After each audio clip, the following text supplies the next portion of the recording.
Brittani Nichols is a master for craft. A multi-hyphenate, she wrote, produced, and starred in her own feature film, Suicide Kale. She was a writer for the first season of a Black Lady sketch show on HBO. She created, executive produced, and starred in the web series Words with Girls, which Issa and Deniese Davis produced as a pilot. Today, she is a writer and producer on Emmy Award-winning ABC sitcom Abbott Elementary, for which she won the NAACP Image Award for Best Writing in a Comedy Series. It was a privilege to sit down with such a prolific creator.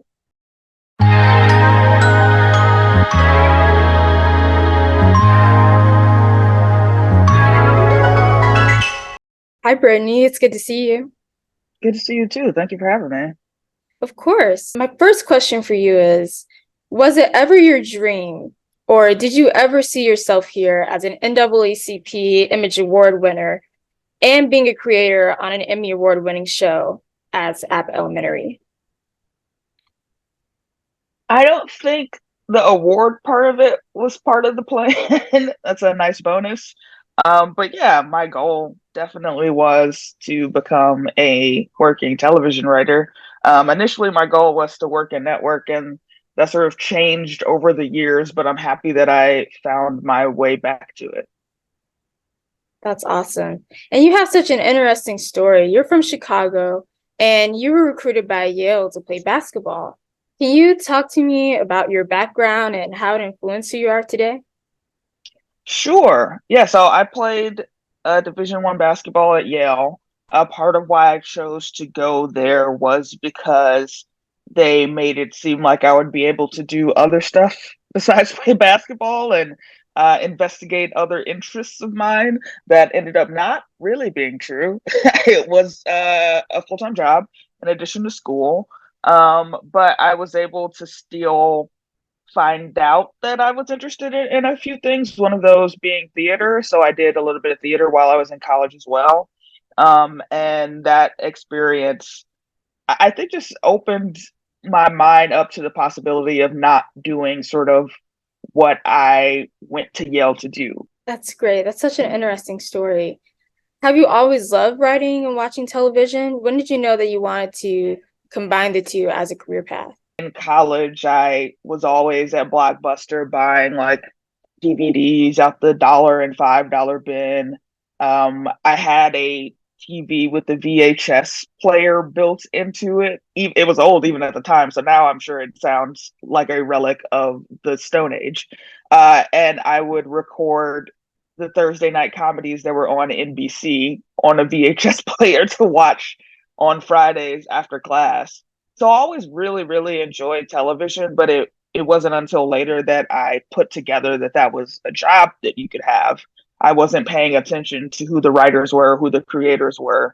And once I started to do that, that's sort of what clicked for me is like, oh, okay, if I find out who these people are, then I can find out what their paths were, and I can try to emulate the paths that some of these people have taken.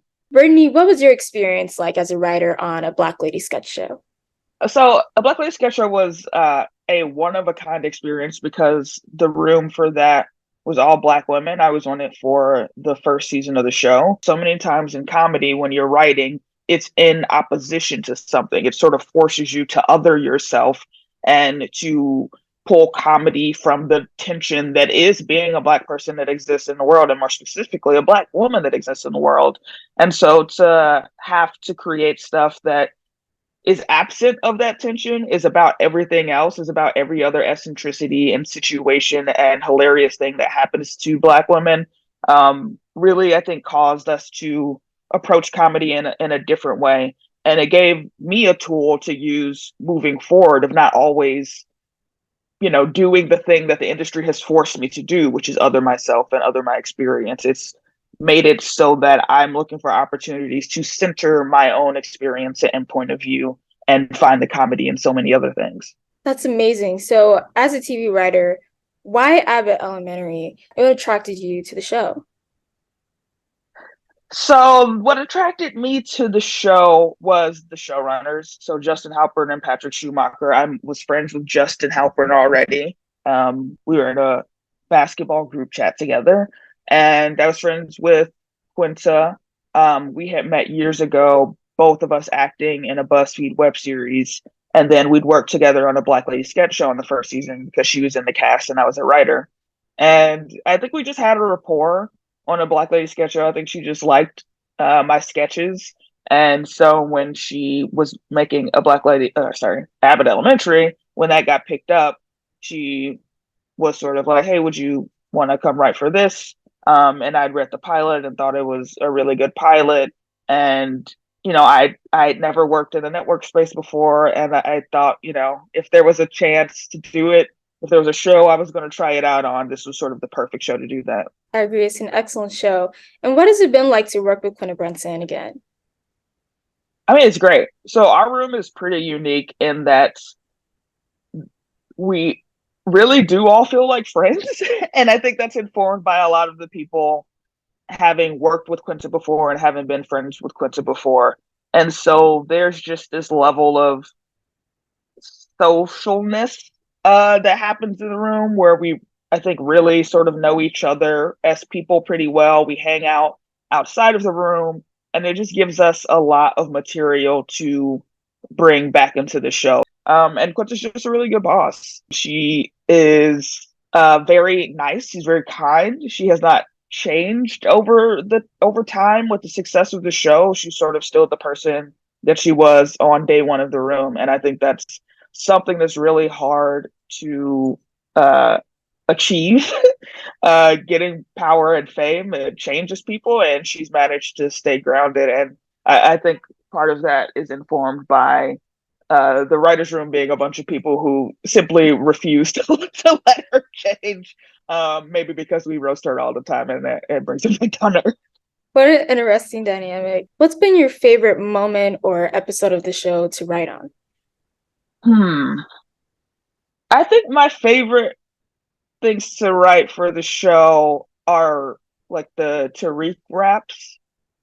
So like Tariq's songs I write, and it's just because everyone likes Tariq's songs. So it's always fun to see people really latch on to the clips, and even to see some people like actually slow down the episodes and like actually write out his lyrics and figure out what he's saying, and see people sort of adjudicate, like, is Tariq a good rapper? Because I think we really try to walk a fine line of like, he's just such a doofus that what he is rapping about and like the message of his raps is like kind of out there.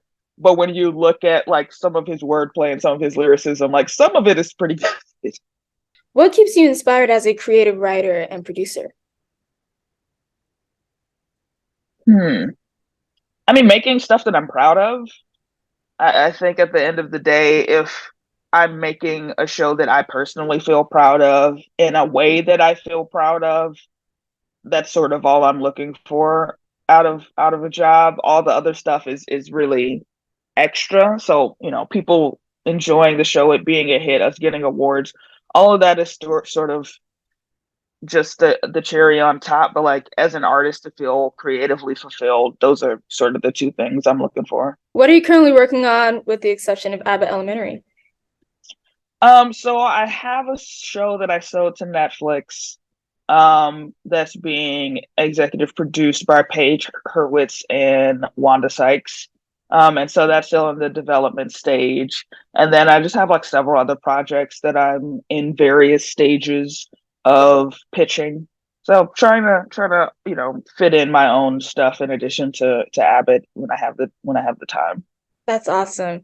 What is the proudest accomplishment of your personal life and your professional life?